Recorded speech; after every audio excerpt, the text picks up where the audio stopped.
evening. Welcome to the Los Angeles World Affairs Council and Town Hall. I'm Kim McCleary, President and CEO, and it's my great pleasure to welcome you to the first program of 2022. Happy New Year to you all. And I sincerely would like to thank all of you for your ongoing viewership, membership, and financial contributions. We couldn't do this without your great support. So thank you so very much. In 2022, our team will continue to bring you compelling and timely programs, both virtually and in person. Just a reminder for those of you who would like to submit questions, there's a control panel on the right-hand side of your screen where you can type in your questions. Claire Krelitz, our programs, she has a new title and she's been promoted. She's our marketing manager and virtual program director. She will be managing your questions during the Q&A portion of today's program. It is now my great pleasure to welcome you to the very first Dan Schnur Political Report. A new name perhaps, but the same comprehensive, even-handed political analysis. Hey Dan, Happy New Year. Kim, Happy New Year to you too.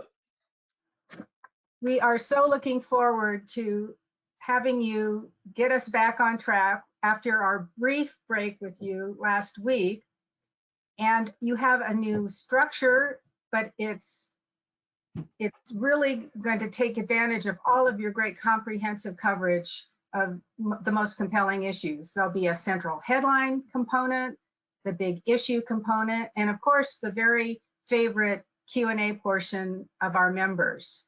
So let me just tick that off and turn it over to you. So for the central headline, 1 year after January 6th, the big issue, the future of democracy. Take it away, Dan, and thank you. Well, thanks so much, Kim, and thanks so much to all of you, and Happy New Year to all of you for joining us for our first program of the new year and our first program with this new format. As Kim mentioned, and as you may have seen in our email correspondence over the last days, we're going to be making some changes from what we've been doing for the past 21 months now. And what we'll be doing is we'll be gathering online once a month on the first Tuesday of every month, and then in person once a month. Although in January, out of respect to the Omicron virus, we'll be doing a program in a couple weeks online before we hopefully move into our in-person programming in February. But because we're going to be coming together online a little bit less frequently than normal, rather than going through several stories each week from that weekly headlines, as Kim mentioned, we will try to take a story that's breaking in the news, talk about it to some degree, and then broaden the discussion to talk about a larger topic that's a bit more comprehensive manner than we've had a chance to do in the past. And in the weeks ahead, Claire and I are going to be reaching out to all of you for your thoughts on what topics we ought to be covering, not just the week-to-week breaking news as we've asked you in the past, but on what some of the bigger questions are relating to politics, relating to our democracy that might be of interest, to you. And so today we're going to be talking about one of the biggest of those questions, the future of our democracy. And as a jumping off point in that discussion, we're going to start, not surprisingly, by talking about the upcoming 1-year anniversary of the January 6th riots that took place 363 days ago at the US Capitol. It was not lost on any of us that our audience for that week's program was the largest we'd ever gotten. And what Claire tells me is we're getting an unusually large sign up for today. So this is clearly something that many of you are thinking about. And so what I may do is go a little bit longer than normal on the front end, and then Claire will come and join me for questions at the end, maybe not quite for half an hour, but certainly for as much time as possible to get to as many of your questions as we can.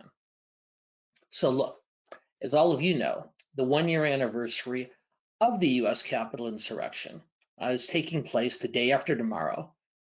And in addition to the very crowded schedule of events that are taking place that day, there's also a growing amount of political intrigue that's developing around the issues relating to that day's violence. So we'll talk about both of those topics in a couple of minutes. both January 6th itself and the surrounding political challenges for both parties. And then, as I mentioned earlier, we'll broaden the discussion at that point to talk about a wider overview of the state of American democracy, where we are and where we might be headed going forward. But before anything else, I'd like to establish a baseline for this conversation. And we're going to start out right away with a couple of questions for all of you. And what we're going to do, I'm asking my brand new partner, Rachel Kendratine, to join me for this. And we're going to put up a couple of questions for you, one after another, that reflect recent national polling questions that have been put to the American electorate over the last week or so. So Rachel, if we can put that first question up. There we go. Thank you very much. Pretty straightforward. Do you agree or disagree with this statement? American democracy is in crisis and at risk of falling. So it's very straightforward, a binary set of answers here. Yes, I agree that American democracy is in crisis and at risk of falling. Alternatively, no, I disagree. There may be some challenges, but that's somewhat overstated. And any number of polls, most notably the Washington Post and National Public Radio, have surveyed on this question over the last week or two. And so once we see your answers, I'll be looking forward to comparing what you had to say to what the American electorate as a whole thinks on this question. So Rachel, do we have responses for our question number one yet? Thank you very much. Wow, look at that. 86% of our group believes that American democracy is in crisis and at risk of falling. And we'll talk more about that as we go forward. Only 14% disagree with that question. What I will tell you before we go on to the next question is on the National Public Radio poll, 64% agreed with the premise. Interestingly enough, Republicans agreed with the question slightly more than Democrats did, and then independents least of all. But no question that our group is much more concerned than the overall American electorate when compared to national polling. So let's put up another question from recent national polls, and we'll offer another comparison between our group and the broader electorate. So Rachel, thank you very much. So do you agree or disagree with this statement? Once again, very straightforward. And the statement is sometimes it is okay to engage in violence to protect American democracy. Sometimes it is okay to engage in violence to protect American democracy. Once again, binary answer, do you agree or disagree? And once we've seen your results, we'll compare them not only to the national numbers, but also give you a little bit of historical trending to give you a sense of where we stand in recent history on a question like this one. So Rachel, if you can, let's see what our group said about question number two. Wow, 81%, almost as emphatic as the first one, although in the opposite direction. 81% said that that it is not okay to engage in violence to protect American democracy. 19% said that it is sometimes okay. Now, those numbers aren't as different. That 19% from the end is not all that different from what the National Public Radio poll showed last week. 24% of Americans in their poll said that violence was acceptable. And interestingly, not that big of a partisan split. 30% of Republicans said it was sometimes okay, 23% of Democrats. So it's a 7-point difference, which is notable, but not nearly as large as some of us might have expected. Now let me go through some historical trends with you. The Washington Post polled on this very same question, and they got slightly higher numbers. According to the Washington Post poll, 30% thought violence was justified, and that's as of the end of 2021. If you go back a little bit, in 2015, go back 6 years, rather than 30% thinking that violence could be justified under certain circumstances, 6 years ago, only 23% did. 5 years before that, in 2010, 16% thought violence could be justified. And back in the late 1990s, in 1998, only 10% did. So over the years, 10% in the late 90s, 16% in 2010, 23% in 2015, and 30% at the end of 2021, these are sentiments that have been building for a long time now. And while there's no question that they've intensified to a great degree more recently, this is something that's been festering for many years. But that said, the Capitol riot of last January 6th was indisputably a much more unique occurrence.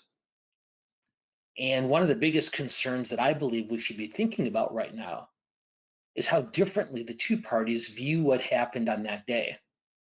And most of you have seen news reports on this, how Republicans are much less likely to have said that there was violence that took place, that Trump was involved or responsible. Democrats with much more different feelings, and we'll come back to those numbers a little bit later. But more broadly, I would postulate that if it's not surprising that although we'll see a number of events this Thursday commemorating the one-year anniversary of January 6th, most of those events are going to be viewed through very stark partisan lenses. And let me talk to you a little bit about what we're expecting on this Thursday, on January 6th, 2022. So on Thursday at noon Eastern Time, the congressional Democrats will start with a prayer and a moment of silence, followed by what they call a historical perspective conversation between historians Doris Kearns Goodwin and John Meacham, in their words, to establish and preserve the narrative of January 6th, quote unquote. Then that afternoon, they'll convene a session with members of Congress, sharing their memories of the attack on the Capitol, what they were doing, how imperiled they felt, and what their reactions to the events of that day were.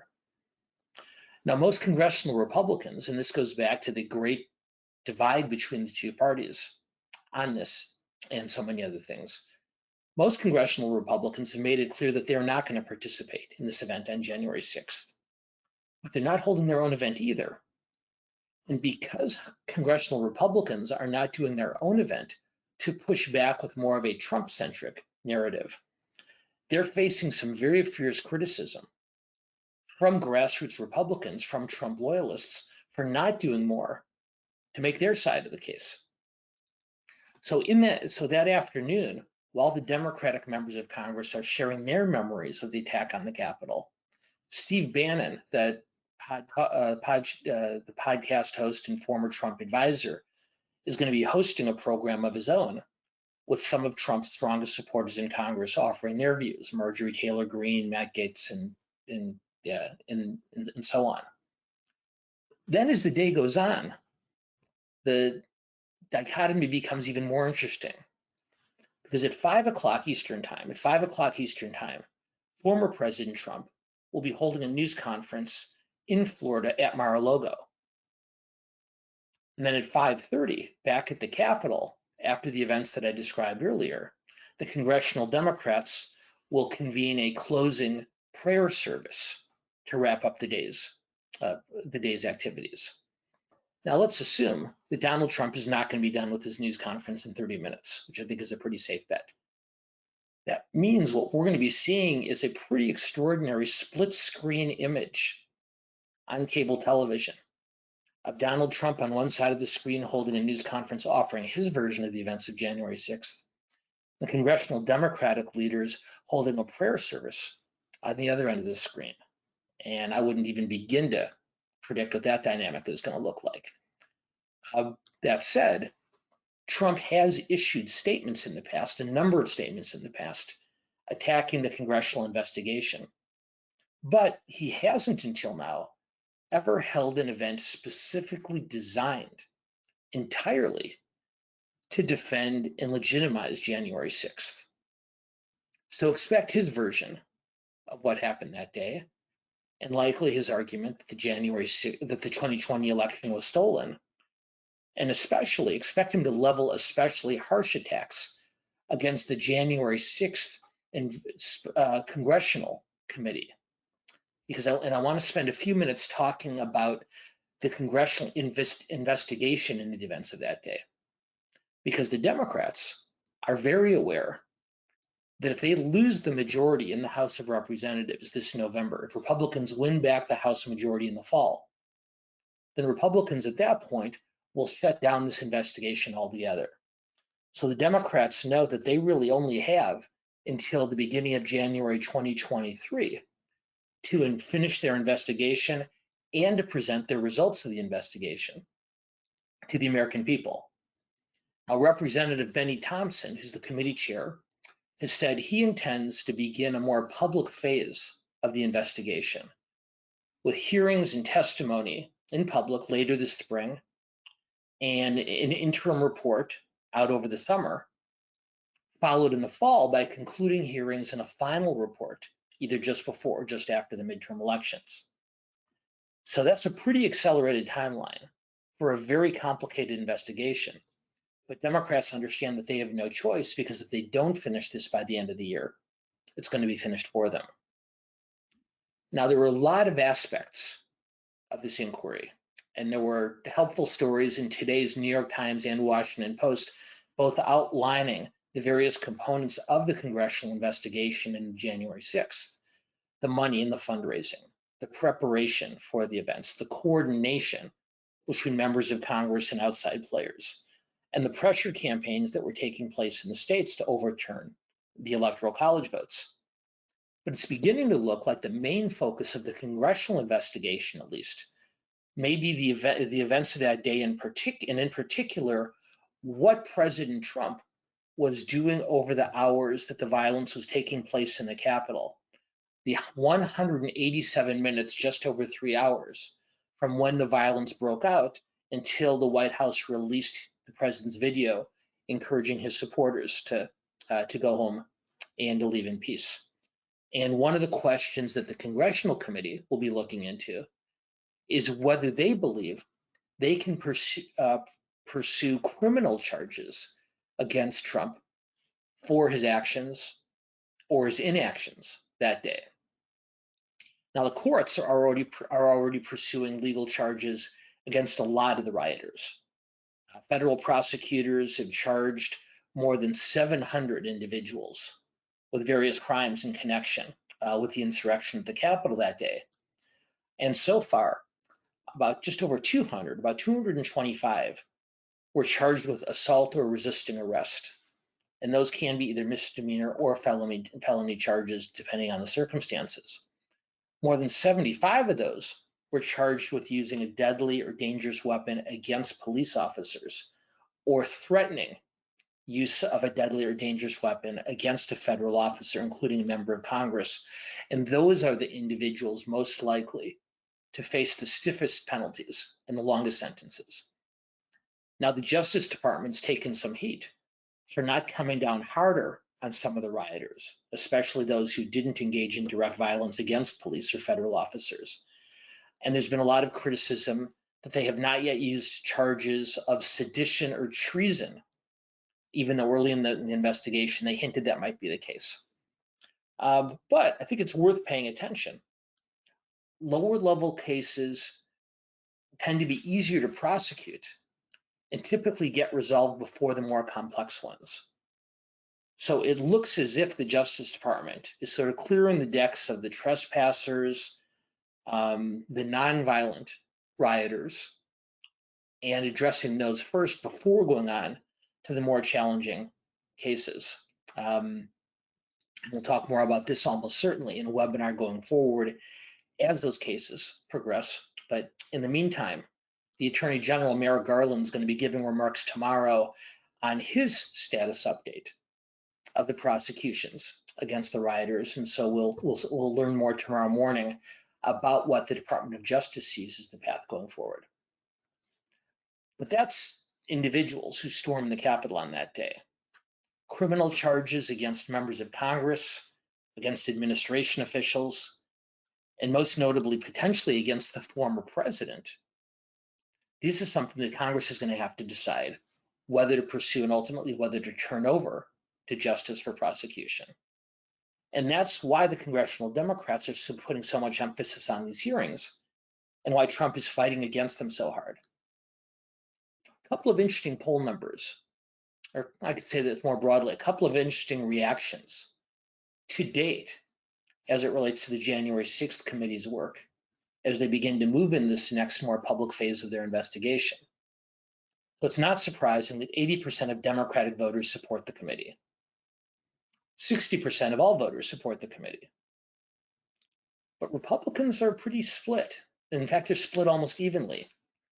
44% of Republicans oppose the congressional committee, but 40% support it. And what that means is even a lot of Republicans who voted for Donald Trump in 2020 want to see what that committee finds, which suggests that this is not a party that's unanimous in their support for Donald Trump going forward.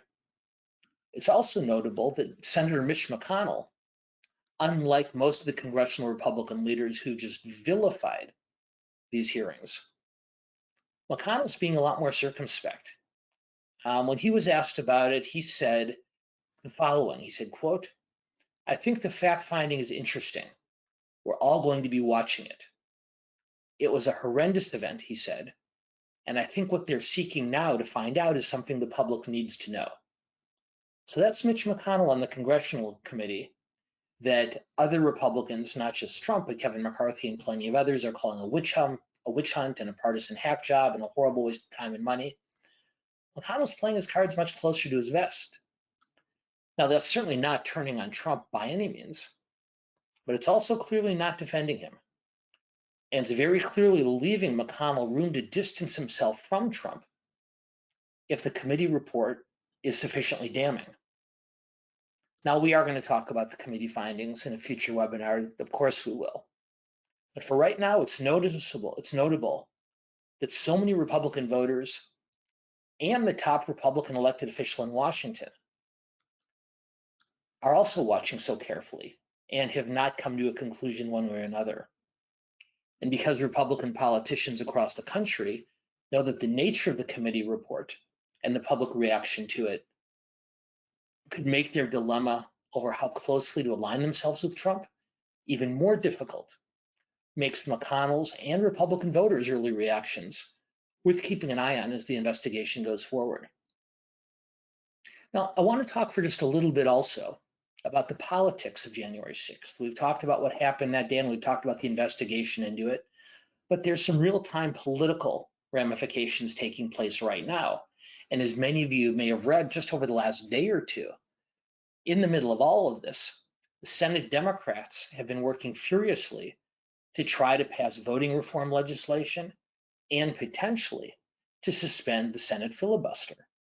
Just yesterday, Chuck Schumer, the Senate Majority Leader, announced that he intended to use this January 6th anniversary as a leverage point to convince Democratic holdouts Joe Manchin and Kyrsten Sinema to support filibuster reform that would allow the Democrats to pass voting reform legislation with a majority vote rather than needing 60 senators to end discussion and move the bill forward.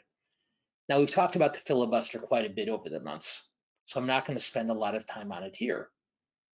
But while there are many, many issues on which the Democrats would like to end the filibuster so they could pass bills with 51 votes rather than 60, immigration, gun control, climate change, and many, many others, the issue of voting rights in particular has become their most important priority on this front. And in recent weeks, there's been a lot more talk among Democrats about not eliminating the filibuster, given Manchin and Sinema's continuing resistance, but suspending it just to pass voting-related legislation. And so, Rachel, if I can ask you to put up our next question, let's ask our group what they think about the fate of the filibuster. What all of you think should happen to the Senate filibuster that requires 60 votes to pass legislation rather than 51. Option 1, it should be eliminated. Option 2, it should be reduced from 60 to 55 votes, just as several decades ago, the threshold was released from a 2/3 67 vote majority down to 60 at the behest of Joe Manchin's hero, former Senator Byrd of West Virginia. Third, the filibuster should stand, but there should be exceptions for legislation regarding to voting in democracy. Fourth, and I find this one particularly interesting, leaving the 60 vote threshold in place, but flipping it. And instead of saying that you need 60 senators on the floor to move a bill forward, rather, you would need 40 senators on the floor to stop it. And that would put the onus on the minority, not the majority, to muster its members in opposition. And then finally, simply, that the filibuster should be left intact, as Manchin and many others have said up until now. Well, Rachel, how did we do with this one? What did our group have to say about the filibuster? Very interesting. Looks like a pretty split decision here. 36%, a little bit over a third of you, believe that the filibuster ought to be eliminated altogether. 30% say we ought to keep it, but with exceptions for voting in democracy legislation, which is what Biden and Schumer and others are talking about right now. 17% like the idea that intrigues me of making it a 40-member no vote rather than a 60-member yes vote to move forward. And then smaller percentages want to either leave it intact or reduce the majority. Now, Manchin, just before we went on today, just a couple of hours ago, offered yet another alternative. He said that while he wants to keep the filibuster unless it were eliminated on a bipartisan basis, he said he would support the filibuster being broken by a vote of 3/5 of those senators present, rather than an absolute number of 60. So for example, there were only 50 senators present. You'd only need 30 to break the filibuster. And so that does lower the threshold, perhaps not as much as many of our group wants. But Manchin does sound at least somewhat flexible on this for the first time ever. Now, Schumer now says he'll bring the filibuster up for a vote by January 17th, which of course is Martin Luther King's birthday, and that he's going to directly link that vote to the events of January 6th. Now, publicly, he's framing this as a challenge to Republicans, but it's very clear he thinks he can pressure Sinema and Manchin by connecting the January 6th riots to the need for voting reform. But the politics are tricky here for Democrats. We already talked about the Republican challenge, the extent to which they stand with Trump or move away from him. But the politics are complicated for Democrats too. Some party leaders want to emphasize voting reform as their top issue in the midterm elections this year, because they see this as a way to motivate their base to turn out. But other Democrats think that this is too abstract an issue, and their candidates should be talking about kitchen table matters like COVID, like inflation, like jobs, education, and so on. So what do you think? Rachel, can we put up our next question for the group and get their thoughts on how the Democrats should proceed? Should the Democrats talk about January 6th, or more broadly, should the Democrats be talking about voting rights and voting reform more or less than they do? Would you say they should be talking about it more than they do now? Because those responsible for the riots do need to be held to account. Or should they be talking about it less, in favor, as I mentioned earlier, of more tangible issues that might win over swing voters? Or do you think alternatively that they're talking about it just the right amount? Biden, for his part, is trying to have it both ways. For months, he's been talking about his Building Back Better social spending and climate legislation, but just in the last couple of weeks has started talking more about voting rights. On Thursday, he's going to give a speech, but it's probably going to be more about democracy more broadly than about voting rights reform and filibuster legislation in particular. But what do you think? Should the Democrats be talking about this more or less? What would be a better political tack for them to take? Rachel, can we see our answers? Oh, very interesting. This is much more of a split decision than we've seen on our previous questions today. 43 to 36. Slightly more of you think that Democrats should be talking about it more, but not by a very big margin at all. And that 21% would clearly have the sway. But our group, while it leans toward talking about it more, seems pretty divided on whether this is an issue that can be a winning one for Democrats in November or not. And that's precisely the debate going on within the Democratic Party. So we're coming up against the bottom of the hour, but if you'll indulge me for just a few more minutes before Claire joins me for your questions, I do want to talk for just a few minutes a bit more broadly about the future of democracy. So let's wrap up the first part of today's program by stepping back from these day-to-day matters to consider the more encompassing questions about the state of our democracy. Now, one of the ways we judge the strength of a democracy, any democracy, is on how that democracy accomplishes a peaceful transition of power. Now, in 2021, we failed that test. And January 6th was the most obvious, but certainly not the only example of that. But failing that test in 2021 doesn't necessarily mean we're going to continue to fail going forward. To me, that's the difference between realism, recognizing what happened last year, and fatalism, assuming that it's going to keep happening over and over again in the future. Now, 1 year ago, when we gathered immediately after the Capitol riots of January 6th, I suggested that the state of the Capitol building could be a useful metaphor for our democracy writ large after the riots. The Capitol building was damaged by the insurrection, but it wasn't destroyed. And I would argue that our democracy similarly was damaged by the riots, but not destroyed. In both cases, the tangible Capitol building on one hand and the more ethereal nature of our democracy were overdue for repair, and now in more dire need of repair than has been the case in a long time. But the difference between damage and destruction is an important one. And it's one I hope you'll keep in mind as we continue through this conversation, Because the question is, how do we minimize the risk of further damage and instead begin to make those repairs? Now, the first moves, at least when it comes to legislation, I'd say are pretty mixed at best. Both Democrats and Republicans are pushing legislation that really have more to do with their pre-January 6th priorities for voting rules than examining or confronting the biggest threat of post-election potential malfeasance that we saw last year. Democrats are talking about increasing access to the ballot. That's fine, but that's something they were talking about a long time before 2020. Republicans are talking about enhanced ballot security, which some would agree with, but again, that's something they talked about for years and years. What's only a minor part at best of either party's conversation is what to do about the threat that emerged last November, December, and January, when it looked like in the aftermath of the election, the way the votes were being counted and processed, how should that process be overseen? That to me was the most fundamental threat to democracy we saw last year, as opposed to voting access or ballot security. And there's not much conversation taking place on that, but there's some, and that's why I'm encouraged.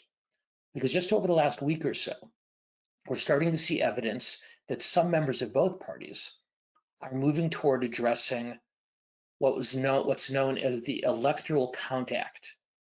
And this is a very vague law that was passed in the late 1800s and the late 19th century to establish rules for contested presidential elections.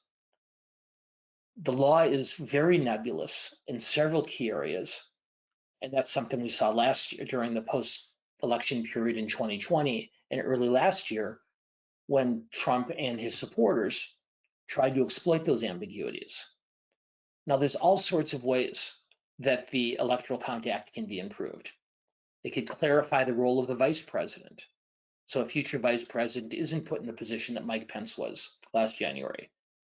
Clarifying the electoral vote submission process from states, the process for legal challenges, the grounds for congressional objections, the way Congress votes to ratify or contest electoral votes. These are all very murky areas that really do need to be resolved.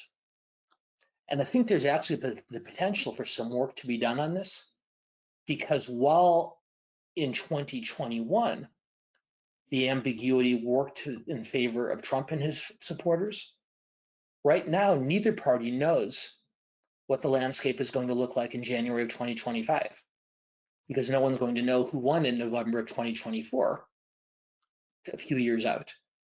And so there's no way to know which party would be advantaged by the continued lack of clarity. So this seems like a bipartisan step that Congress can take and should take to begin making the necessary repairs on our democracy. And while there can and should be an ongoing discussion about voting access and about ballot security, to me, addressing that post-election potential for inappropriate behavior is the most important thing we can do to make those repairs work. Now, the United States is certainly not alone when it comes to challenges to our democracy. There's an international watchdog group out of Stockholm called IDEA, which is an acronym for the Institute for Democracy and Electoral Assistance. And the IDEA group assesses the US democracy as quote unquote backsliding, and pointed to the presidential transition that we've just been talking about as a key reason for coming to that conclusion. But the group sees this as a much bigger challenge than a uniquely American one. And in fact, the IDEA organization says that approximately 1/4 of the entire global population now lives in a backsliding democracy. The IDEA group still ranks the United States as what they call a high-functioning democracy. But this is the first time we've ever made the list of backsliding countries. At the same time, according to IDEA, for the 5th year in a row, the number of autocracies in the world has increased, which the group says can be attributed to some degree to the effects of COVID, but also to the growing list of what they call hybrid countries, which have some elements of democracy and autocracy, countries like Russia and like Turkey. Now, the United States struggles in this area have caused some real anxiety among our allies, and there's an excellent story in this morning's Los Angeles Times on this topic. But it's also led to some real glee and some smugness on the part of our critics. And so China now, for example, is emphasizing what they call their own brand of democracy and encouraging other authoritarian governments to do the same, saying that their democracy is not only different than the United States, but superior and can create, in the end, better lives for their people. And this, as Biden has talked about from the very beginning of his candidacy, is what he sees as the most fundamental challenge of his administration, which is presenting not just to the United States, but to the world, the idea that our democracy, while certainly flawed and certainly imperfect, can function better than these other versions of democracy that countries like China are espousing. The last question for today, at least last question from me for you before we turn the tables. Rachel, if we can put the last one up. How would you assess US democracy in a global context? Do you think we're one of the best? Do you think we're above average? Do you think we're just average, somewhere in the middle of the pack? Do you think we're somewhat below average? Or are we one of the worst countries in the world when it comes to democracy? I'm going to find this to be a very interesting set of answers. And so, Rachel, if you can put this up as soon as we have a tally from our group, that would be great. There we go. And look at that. 48% say above average, 23% say one of the best. So all told, 71%, almost 3/4 of our group, which can be somewhat cynical and somewhat skeptical from time to time, almost 3/4 of our group says that the US is either above average or one of the best, and smaller percentages say average or below average. So it sounds to me, I hope at least, that many of you agree with my assessment, comparing democracy to the state of the US Capitol. Damaged but not destroyed. And now the next challenge becomes, how do we begin these repairs? Last point I'll make, and then we really will go to your questions, albeit a few minutes later than normal, is finally, we've all read some of the more alarmist voices in the conversation talk about how this democratic backsliding could lead to another US civil war. I'm not, and I think you can guess by my use of the term alarmist, I'm not one to buy into that kind of prediction. Because at least for me, if you look closely at the time period leading up to the southern states seceding from the Union in the late 1850s, and if you look also at other very fractious and divisive times in American history that stopped short of civil war, it's pretty clear that our current divisions aren't nearly at the level as those that led to the war between the states. Now remember, the Civil War was literally a war between the states. It was an organized and a coordinated effort by state-level governments to leave the Union.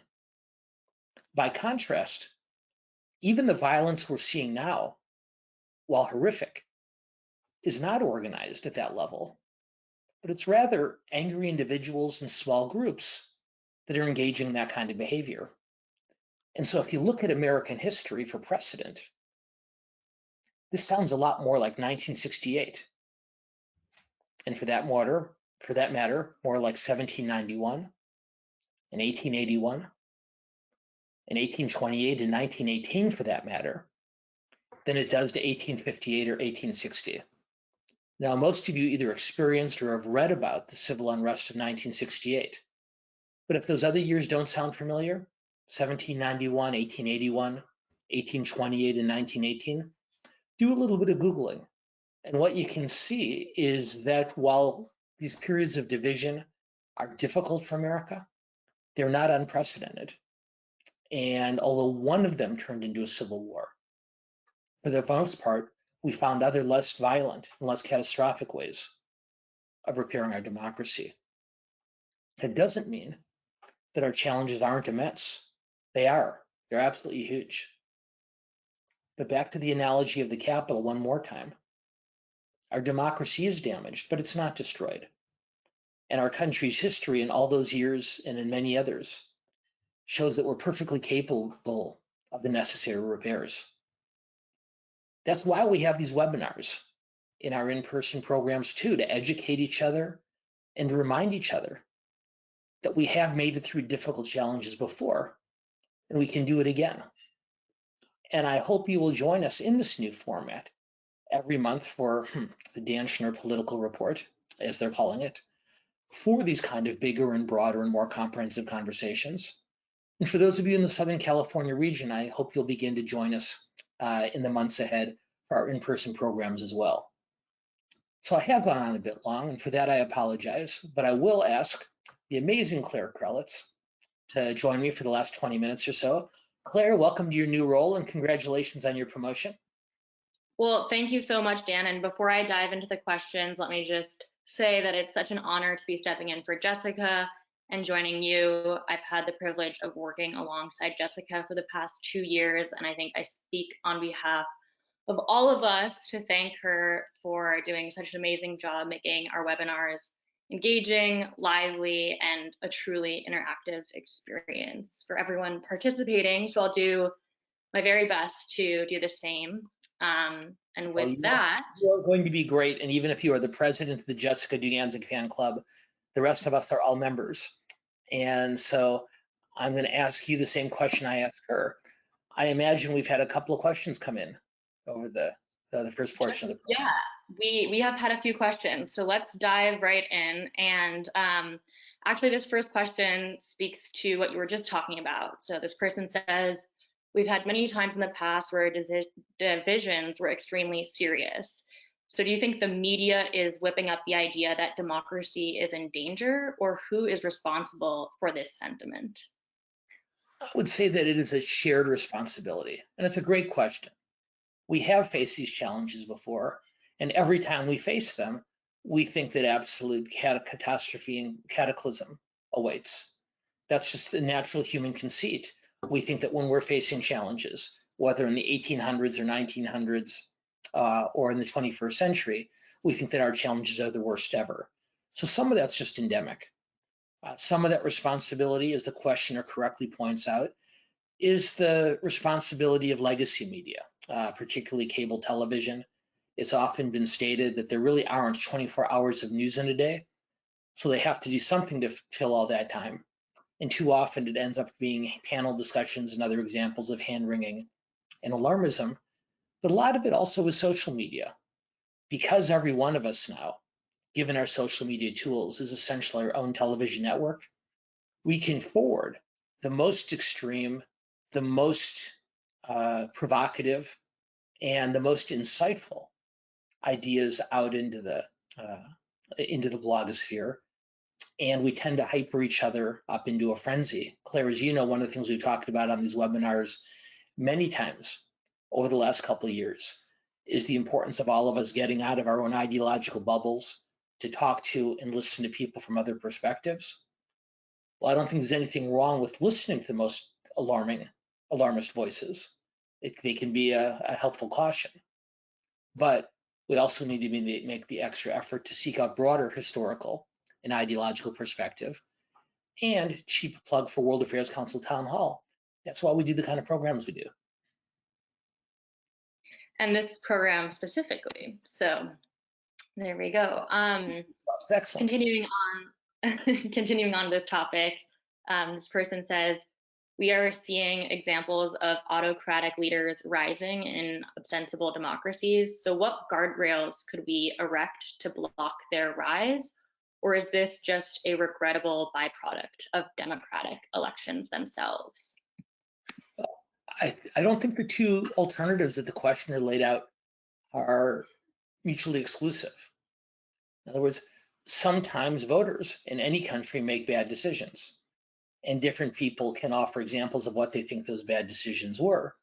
But there's been no shortage of autocrats elected in democratic elections around the world, and these are the type of hybrid democracies that the IDEA organization tends to talk about. But they can happen. It can certainly happen in high-level democracies as well. That said, there are all sorts of guardrails that can be put in place. One of them, purely structural and logistical, is the one I talked about earlier. If we can reform the rules of deciding closely contested presidential elections so they're more clear and more apparent, it's going to eliminate a lot of the worst back and forth that we saw in December of 2020 and January of 2021. And there are conversations that we've had in the past and will continue to have in the future about voting access, about ballot security, about campaign finance reform, about other ways of upgrading the political process to guard against these type of excesses. But I think ultimately, rules and laws and legislation can only offer so much protection. Ultimately, the best way to protect against autocratic behavior from the right or from the left is to have a well-informed and well-engaged pluralistic electorate. That's not something that can be legislated or mandated. It is something that can be incentivized. And on a show when we have more time, when I haven't gone on quite as long as I did today, we can talk more not about requirements, but about incentives, like civics education, that can encourage people to play more active and vital roles in the democracy, rather than standing by and watching passively, as too many members of the electorate tend to do. So this is an interesting one that you'll probably need to put on your professor and historian cap for, but can you present a valid case justifying an insurrection to overturn the results of a fair presidential election? Just to clarify the question, and I know you have it in front of you and I don't, Claire, is it asking for an example of that happening in the past or a hypothetical of violence being permissible to happen in the future? Yes, so I think the question is asking what would be the requirements for a just insurrection versus what happened last year. Okay, well, a just insurrection, I would point to somewhat facilely the American Revolution. That obviously required a great deal of violence, and it shouldn't be lost on us that many of the most virulent critics of the outcome of the 2020 election harkened back to 1776, the date and the imagery, to justify their own actions in the attack on the Capitol. Constructing a hypothetical that would allow violence to be permissible, well, I'm gonna beg off of that one for now, but I'll make you the commitment, and Claire, I'll ask you to hold me to it, that when we come back again, I'll have constructed something together. But I have enough respect for our group that rather than just coming up with something off the top of my head on a question that's so intricate and so specific, I do want to think it through in a little bit more detail so I can differentiate between when that would be justifiable and when it would be difficult, but would still not justified violence. So let's put a bookmark in that one for a future conversation. Great question, though. Yeah, I thought it was very interesting, thinking about if last year we can all sort of collectively say was a illegitimate insurrection, what a society deemed legitimate insurrection would be. So, well, look, just real quick before you go on with the next question, I will go back to that NPR poll that I mentioned, because on the question of whether violence was ever justified in that regard, although the Washington Post survey showed a bigger partisan differentiation, there was only a 7-point difference between the percentage of Republicans who thought that violence could sometimes be justified and Democrats who did. Republicans, 30% of Republicans did, 23% of Democrats. And so while the most recent example of this has very, very strong partisan overtones, as we talked about earlier, it's a question that does or ought to be a focus on both sides of the aisle and among a full range of political ideologies. Yeah, so moving more specifically into January 6th of last year, this person asks, why hasn't anything been done about Trump calling Georgia and demanding them to find votes? It's on tape. What's holding up him getting charged for that?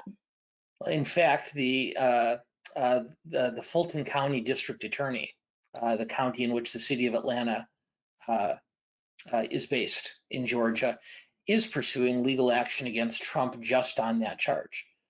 So Trump, as we've talked about in previous webinars, is facing legal challenges in New York and in Washington on a number of other fronts. But the state of Georgia is pursuing that very specific question. And the fact that they have not concluded it yet doesn't mean that they're not looking into it. It just means they're doing it very carefully and very deliberately.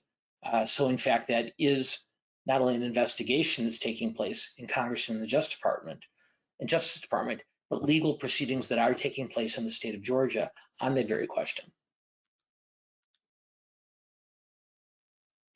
Great. And so many people in the question section have pointed out that Trump actually did cancel just in the past hour his Mar-a-Lago news conference. But I still think this question is interesting, which is why would any legitimate news organization cover that speech if it were to have happened? They say, of course, Fox News would cover it, but why would other reputable news organizations agree to cover this? Well, as we have learned since I talked about this a little bit earlier, Trump has canceled his news conference. And I suspect it's that because he, Trump, or the people around him realized the same thing we were talking about, that the split screen of him harshly criticizing the congressional committee at the same time that members of Congress were holding a prayer that comparison would not reflect well on a split screen. I think Trump also realizes that he can make the same charges about the committee and about the election and about the insurrection the day before or the day after January 6th and command a much larger percentage of news and public attention than being forced to share it with all those other events on the January 6th anniversary itself. Why would the news media cover him? Well, this is a question that went back and forth in media circles throughout the entire Trump presidency. And any number of media critics said that they should not be continuing to give a platform to the president, particularly when they felt he was engaging in irresponsible behavior or irresponsible language. And most mainstream legacy media organizations said, he is the president of the United States, or now he is the former president of the United States and the likely front runner for one of our two major parties' nominations. When he holds a news conference on contemporary events, that is news.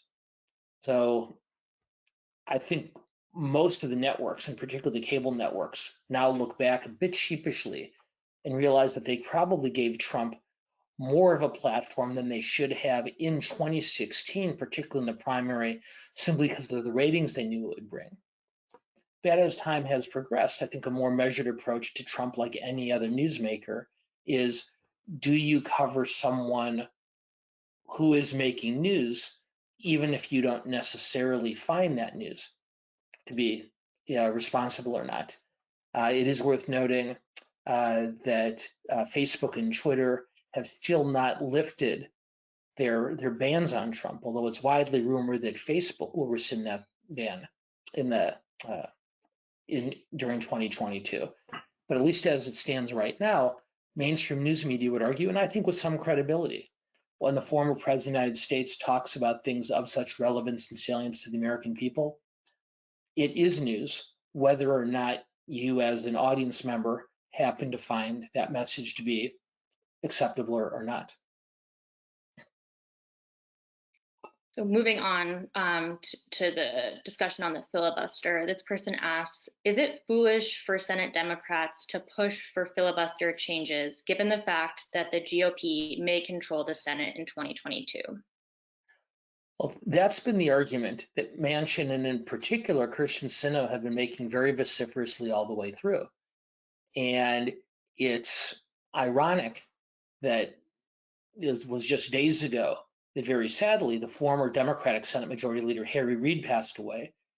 And it's been widely acknowledged that his most lasting political legacy, Reid, was to eliminate the filibuster for non-Supreme Court nominations and to allow appellate judge nominations to go ahead with 51 votes rather than 60. At the time, then Senate Minority Leader Mitch MCConnell said, you should be very careful about what you're going to do, because if you do it, then we'll come back and do the same thing when we get the chance. And of course, the reason that Justices Gorsuch and Kavanaugh and Comey Barrett are on the bench right now is because McConnell suspended the 60 vote requirement the same way that Reid had when he was majority leader. And so there's a lot of concern that if the Democrats do eliminate the filibuster, not just overall, but for any matter. And McConnell said today, he said, if you eliminate the filibuster for one thing, then we'll eliminate it for things that are important to us too. So the real risk is just as the questioner suggests, when Republicans do win back the majority, it'll be just as easy for them to broaden that 50 vote threshold on issues like immigration and abortion and other matters that are of great concern to Democrats. Now, some Democrats say, oh, McConnell would do that anyway.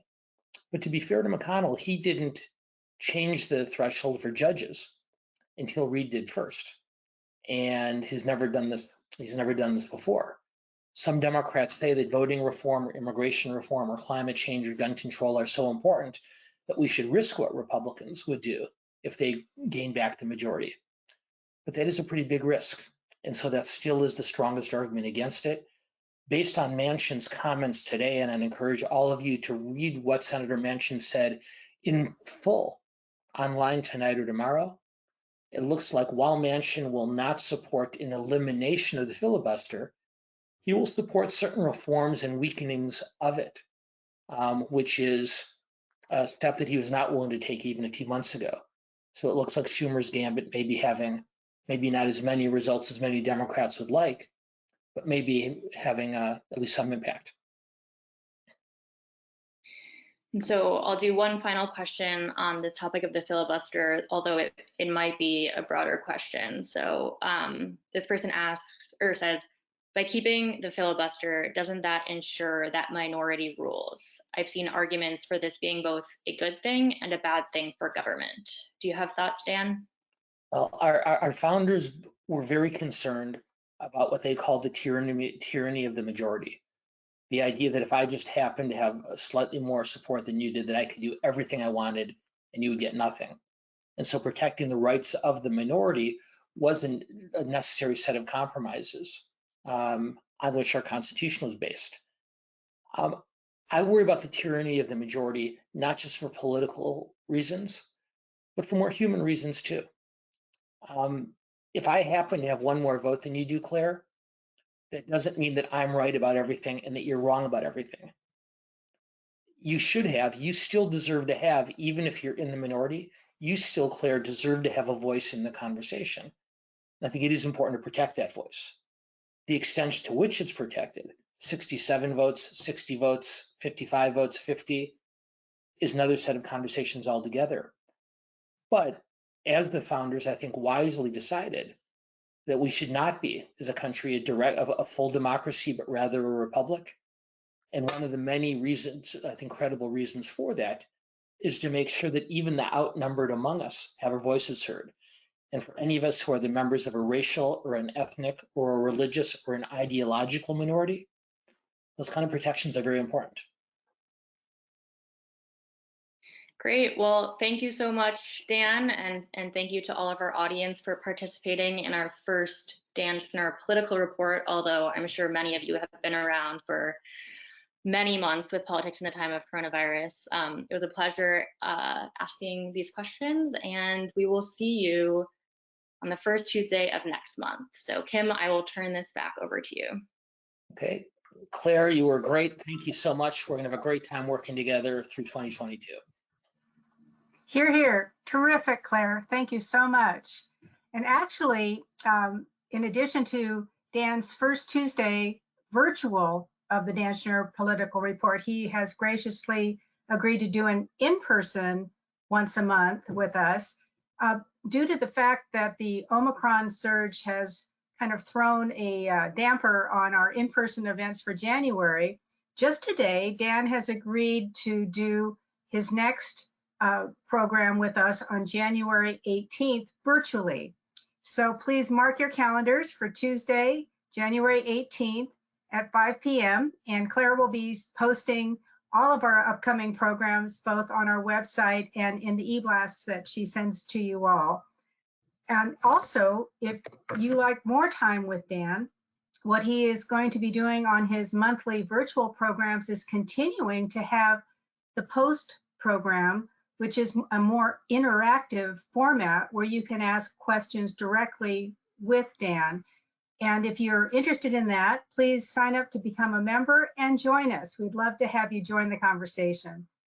Thank you, Dan, so much. This was terrific to have you back, and I love your new format. Kim, thank you very much, and thanks to all of you for being with us. We hope that you enjoyed the new format. We'll look forward to hearing your thoughts in the survey, and we'll look forward to seeing you again very soon. Thanks so much. Thank you.